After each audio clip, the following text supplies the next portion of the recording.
તો ભારતના રાજકારણમાં એક બહુ મોટા પરિવર્તનની હવા ચાલી રહી છે. એક એવો કાયદો જે એમ કહી શકાય કે આપણી લોકશાહીના મૂળભૂત સમીકરણોને બદલી નાખવાની તાકાત ધરાવે છે. ચાલો આજે આપણે એ જ નારી શક્તિ વંદન અધિનિયમને ઊંડાણપૂર્વક સમજીએ, જેણે આખા દેશમાં એક નવી જ ચર્ચા જગાવી દીધી છે. જુઓ, આ કાયદાને માત્ર એક કાયદાકીય ફેરફાર તરીકે જોવાની ભૂલ ન કરતા. એવું કહેવાય રહ્યું છે કે આ તો ભારતની દશા અને દિશા બંને બદલી નાખશે. હવે આ દાવો કંઈ નાનો સૂનો નથી, ખરું ને? તો ચાલો આપણે સાથે મળીને તપાસીએ કે આ દાવામાં આખરે કેટલું સત્ય છે. તો સૌથી પહેલાં એ જ સમજીએ કે આ કાયદો આખરે છે શું? એવું તો શું છે એમાં? ભલે આ કાયદો દેશની અડધી વસ્તી એટલે કે મહિલાઓ માટે છે, પણ સવાલ એ છે કે એની અસર આખા દેશ પર કેવી રીતે પડશે?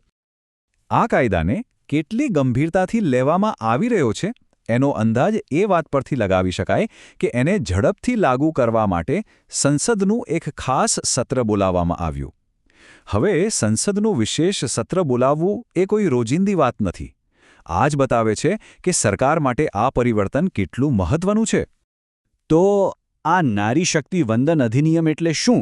ચાલો એકદમ સરળ ભાષામાં સમજીએ. આ એક બંધારણીય સુધારો છે. આ સુધારાથી શું થશે?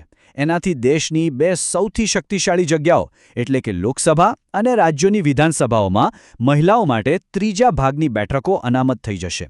સમજો, આ ખાલી આંકડાની રમત નથી, આ તો સત્તાનું આખું સમીકરણ બદલી નાખવાની વાત છે. અને આ આખા પરિવર્તનના કેન્દ્રમાં છે માત્ર એક આંકડો, 33%, એટલે કે 1/3. આ નાનો આંકડો નથી.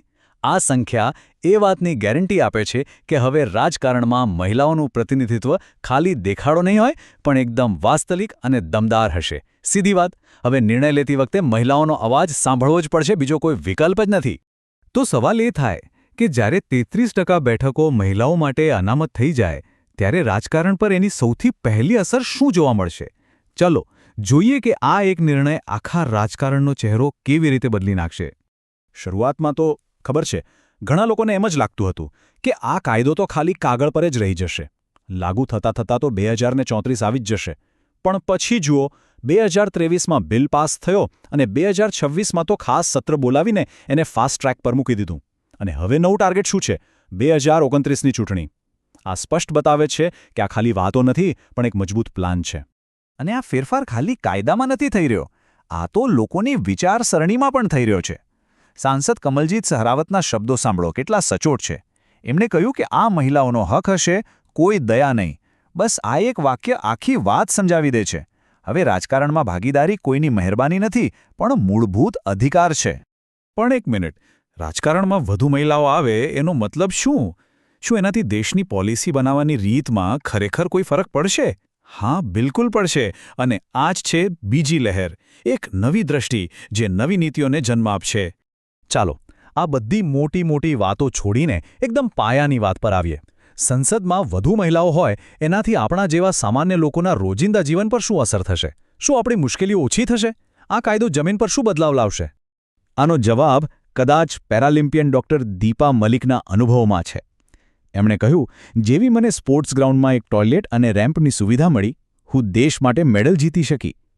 જરા વિચારો, એક નાનકડી સુવિધા જે એક સારી પોલિસીનું પરિણામ હોય છે, તે દેશ માટે ગૌરવનું કારણ બની શકે છે. આ જ તો તાકાત છે મહિલા કેન્દ્રિત નીતિ નિર્માણની. અને એ સમજવું પણ બહુ જરૂરી છે કે આ કાયદો કોઈ એકાએક લેવાયેલો નિર્ણય નથી. એને 2014થી ચાલી રહેલી અનેક મહિલા કેન્દ્રિત યોજનાઓની એક શૃંખલા તરીકે જોવામાં આવી રહ્યો છે. ઉજ્જવલા યોજનાથી રસોડાના ધુમાડામાંથી મુક્તિ આપવાથી માંડીને ડ્રોન દીદી યોજનાથી ટેકનોલોજીમાં આગળ વધારવા સુધી, અને હવે સીધા સંસદમાં સ્થાન આપવા સુધી. આ એક લાંબી સફરનો સૌથી મહત્વનો પડાવ છે. રાજકારણ અને પોલિસી આ તો માત્ર શરૂઆત છે. આ કાયદાની સૌથી મોટી અને સૌથી ઊંડી અસર તો સમાજ પર થવાની છે. ચાલો જોઈએ કે આ કાયદો આપણા સામાજિક માળખાને કેવી રીતે બદલી શકે છે. એક એવી અસર જે સંસદની 4 દિવાલોની બહાર આપણા ઘરો સુધી પહોંચશે. પણ આ પરિવર્તનની જરૂર જ કેમ પડી એ સમજવા માટે આપણે મેટાસન પ્રેફરન્સ જેવી એક ઊંડી સામાજિક સમસ્યાને સમજવી પડશે. પ્રોફેસર સિમરિત કૌરે આ શબ્દ સમજાવ્યો છે.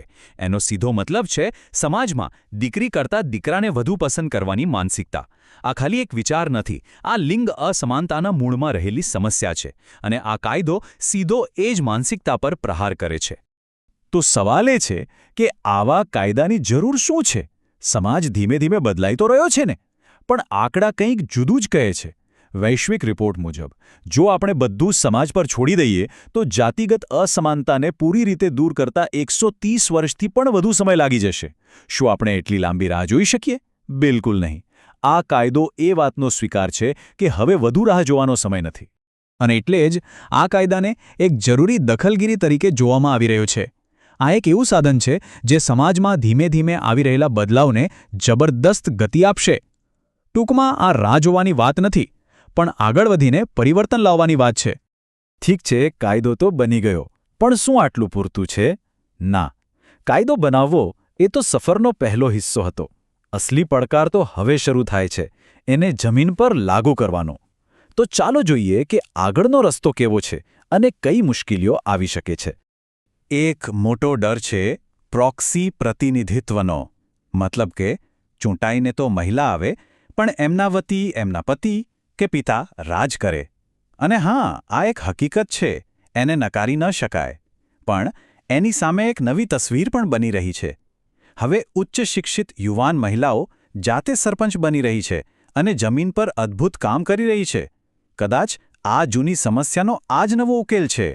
અને હવે આ પરિવર્તન માટે એક ચોક્કસ ટાઈમલાઈન પણ છે. 2029 સુધીના 3 વર્ષ. આ 3 વર્ષ રાજકીય પક્ષો માટે એક અગ્નિ પરીક્ષા જેવા છે. હવે એમની જવાબદારી છે કે તેઓ ખાલી બેઠકો ભરવા માટે કોઈને પણ ઊભા ન કરી દે, પણ સાચા અર્થમાં સક્ષમ મહિલા નેતાઓને શોધી કાઢે, એમની ટ્રેનિંગ આપે એટલે તૈયાર કરે. કાઉન્ટડાઉન શરૂ થઈ ગયું છે. તો આ બધાનો અંતિમ હેતુ શું છે એ આ એક વાક્યમાં ખૂબ સુંદર રીતે કહેવાયું છે. પંચાયતથી લઈને સંસદ સુધી તેમનો અવાજ બુલંદ થશે.